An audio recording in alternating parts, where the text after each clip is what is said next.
So guys, ayan, good morning. Papunta tayo ng studio ulit. So kahapon nandun tayo. Naglinis ako kahapon. Hindi ko na napakita sa inyo. Naglinis ako ng studio.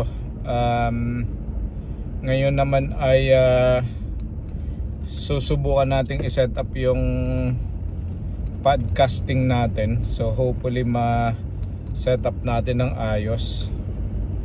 Tapos magsisimula tayo na magkaroon ng mga episode ng podcasting. Tapos ang gagawin natin, magre-regular tayo ng recording para sa mga videos na i-upload natin sa ating RTL business at saka yung mga kung ano-anong mga experience natin sa RTL, no, sa pag-alaga ng manok na paitloging manok, no. So that's what we're going to do this week.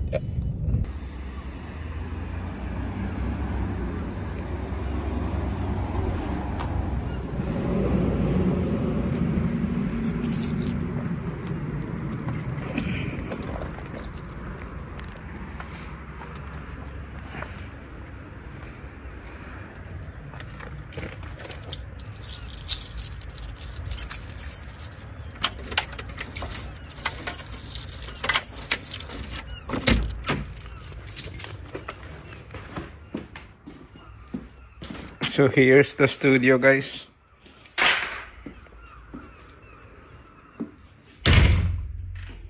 Turn the lights on. So here's the studio.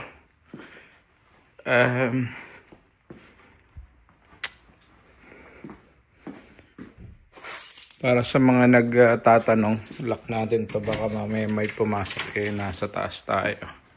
So yan ang ating studio, guys. Mga camera equipment, mga equipment pa rin ang camera, mga camera. Hindi na natin naligpit yung grapes natin, makalat yung lamesa natin. Here is the thing that we tried to clean yesterday. Ayan, so medyo makalat to kahapon. Makalat pa rin. Ayan, pero pinagtatabi ko lang. So ito yung ating gagawing editing area. So yan, toilet ay hopefully maayos within this week, para maayos. So yan.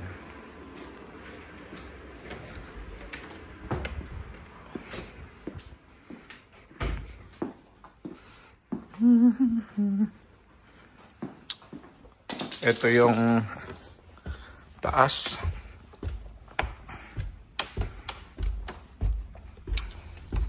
Dito tayo nagpipicture. Yan. Ito yung box. Makalat. Meron pa din ditong isang Mac. Di pa natin na ipadala kasi may humihingi. Bibigay na lang natin. Mga ilaw. Sandugo TV. So itong pa na to, shelf na to, iniisip ko kung dadalhin sa baba. Doon ko ilalagay sa may editing area mamaya. So di ko alam kung kakayanin kong ibaba yan with help of Adrian, maybe. Magaan lang naman siguro yan, kaya lang kailangan 2 taong magbababa. So yan. Anong umaamoy dito?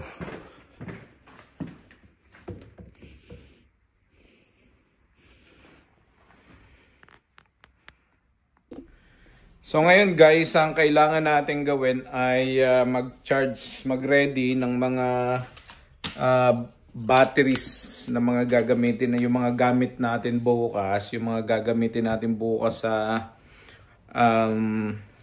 Meron kasi tayong wedding bukas. So bukas ay kailangan nating, hindi pala bukas, sa Sabado meron tayong wedding. So kailangan natin na mag-prepare. Meron kaming studio na, anong tawag dito? May photo booth kami na ise-set up. Tapos meron kaming full wedding, no? Yung buong araw may wedding tayo. So kailangan natin mag-ready ng mga gagamitin natin. So one thing that we need to do is charge all the batteries, no, ng mga camera. So yan yung ating isa sa mga gagawin ngayong araw na to. Tapos magre-record din tayo ng mga kailangan natang i-upload ngayong linggo na to. So bumili tayo ng bagong stand ng mic natin. Ayan yung gagamitin natin next na video podcast natin, ang video natin. Tapos meron tayong mga pinrint na mga topic na pag-uusapan natin. Yung last 20 yung 20 mga topics na available sa pag-aalaga ng RTL. Okay, so guys, yan, nandito tayo ngayon sa doktor. Galing lang tayo ng doktor. Dito tayo ngayon sa GP. So that's the only good thing here in the UK, no? Libre yung konsulta ng doktor.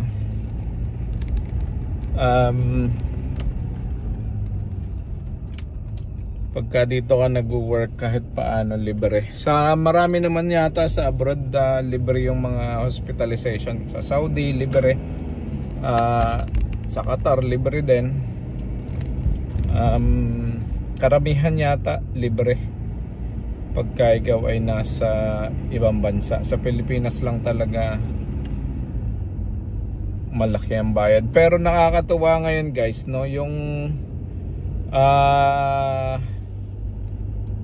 aking pinsan na nagkaroon ng problema na ospital, tapos walang trabaho yung pinsan ko. May trabaho kaya lang pa extra lang, no, walang permanent din trabaho. Na aksidente, hindi naman na aksidente, may nanaga, no. So na hospital sa Oriental Mindoro Provincial Hospital, no.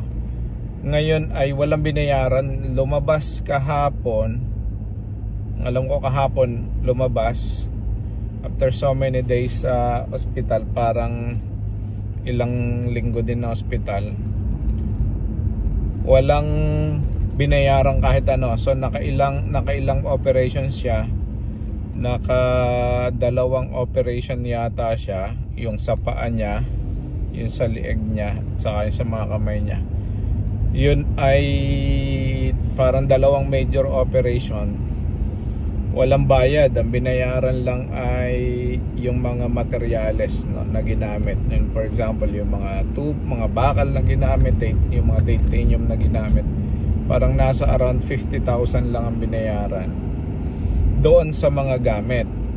Pero yung operation itself, yung doktor, hospital fees, wala talagang binayaran kahit konti. So yun ang maganda sa Oriental Mindoro. Kudos kay Governor Yumerlito Bonsdelor.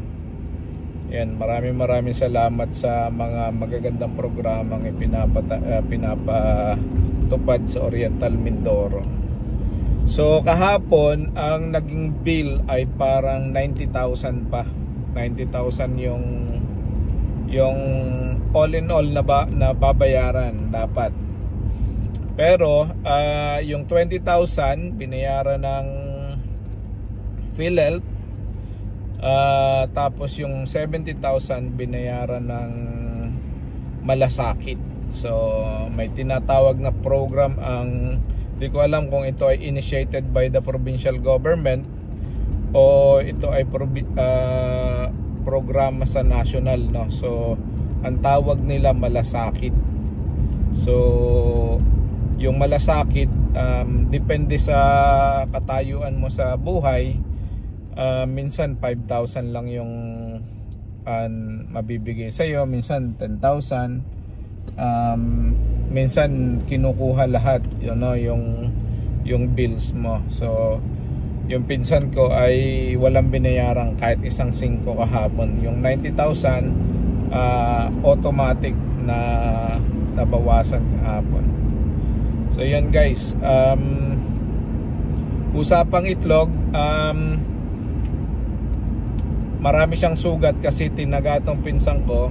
So sabi ko dun sa pamangkin ko, magpakainin ng madaming mga matataas sa protein ng pagkain, kasi syempre pagka nagre-recuperate, para mabilis mag-heal ang sugat, kailangan ay mataas ang protein, na dapat ay high protein diet, no? So isa sa mga pinakamataas ang protein ay itlog, no? So sabi ko, yung pag napunta yung pinsan ko doon at dumalaw ulit, ay papadalang ko ng ilang tray na itlog para maraming makain na itlog yung pinsan ko na tinaga. Yan. So yun, mabuti na lang tong poultry natin. So lagi din naman siyang pumupunta doon sa poultry. So meron siyang time para tingnan yung, so dati meron siyang time para pumunta doon, tingnan yung poultry natin. So ngayon, bigyan natin ng itlog para medyo mabilis ang recovery, no? So grabe yung mga taga-taga niya, tinaga sa lieg, tinaga sa mga kamay, kasi siguro dahil sinasanggan niya at pinananalag niya yung kamay niya, siya nataga. Tapos para hindi siya tuluyang mapatay, kasi papatayin talaga siya nung tumaga sa kanya eh. May taga sa liig na hindi masyad, buti na lang hindi tinamaan yung mga vital organs. So kahit paano ay nakaligtas ng buhay, nakauwi ng buhay yung aking pinsan, no? So yun guys, maganda ang panahon ngayon dito sa United Kingdom. Malamig pero mainit ang araw, ang sikat ng araw. So yan. So guys, ayan, meron tayong dalawang document dito. Itong document na to ay, ito yung susunod natin topic sa ating mga videos, no? So sa susunod nating upload, pagkatapos nito ay meron tayong dalawang topic. One is basically best practices for hens before they begin laying eggs. So ito yung isa sa mga series ng ating mga essential tips kung paano mag-alaga ng RTL chicken, no? Ikalawa is yung documentation na to is nutritional needs of pullets for optimal egg production. So etong dalawang ito guys ay napakagandang topic. Abangan ninyo ito at ito yung susunod natin pag-uusapan. So nakalagay dito is choose the right breed, age and development stage, paggamit ng mga starters at kung ano-ano mga pagkain ng manok. Tapos ano pa ba to? Adequate nutrition for healthy growth, kailangan niya ng manok, providing proper space and environment, panlima ay preventing stress, ensuring comfort. Some of these are already been discussed sa ating mga discussions. Introducing oyster shells and grit. Di ko alam na oyster shells pala yung ginagamit para pataasin ang calcium. So that's a very important piece of documentation na pwede nating i-explore at pag-usapan sa susunod nating topic. Tapos nutritional needs of pullet for optimal egg production. Ayan, anong mga pangangailangan ng ating mga manok para magkaroon sila ng optimal na egg production, yung pinakang mataas na production ng egg. Kasi ito yung isa sa mga kalimitan tinatanong sa atin, paano ba yung mga manok na hindi masyado nangingitlog o tumitigil lang pangingitlog. Unang-una dito, pinag-uusapan protein building blocks for growth. So, protein ang mahalaga. Kaya, mapapansin niyo yung mga feeds, matataas ang protein content ng mga yan. Tapos, energy, fueling growth and development. So, energy in form of carbohydrates and fats. Yan. Tapos, calcium, bone development and eggshell formations. Napakahalaga nitong calcium, guys, kasi ito yung isa sa mga talagang kailangan ng manok, no? So, pag-form ng egg para maging mataas yung makapal yung eggshell ng mga manok ninyo, dapat mataas ang calcium na kinakain nila, no, yung level. Tapos para maging strong yung kanilang mga bones. Tapos phosphorus, working with calcium for stronger bones. So yan, may mga phosphorus din na kailangan. Vitamin, supporting metabolic functions. So yan, pag-usapan natin yan. Vitamin D, vitamin A, vitamin E, vitamin B complex. Tapos sunod, minerals, supporting overall health and reproduction. So pag-uusapan din natin yan, magnesium, etc. Yan. Sunod is water, essential nutrient ng manok. Water, no? So lagi kong sinasabi, malinis na tubig, masaganang tubig, no? Malinis at masaganang tubig, masaya ang ating mga manok at healthy. Feeding program for pullets. So mahalaga talaga na mayroon talagang feeding programs, no? So adjusting for special needs. May mga kailangan minsan na i-adjust natin kasi may mga manok tayo na hindi masyado nakakasabay dun sa iba. So we need to adjust depending on the needs of our pullets, no? So, 2 documentations pag-uusapan natin sa susunod nating video. Abangan nyo to. Maraming salamat. God bless. And see you all sa susunod na video. Bye-bye!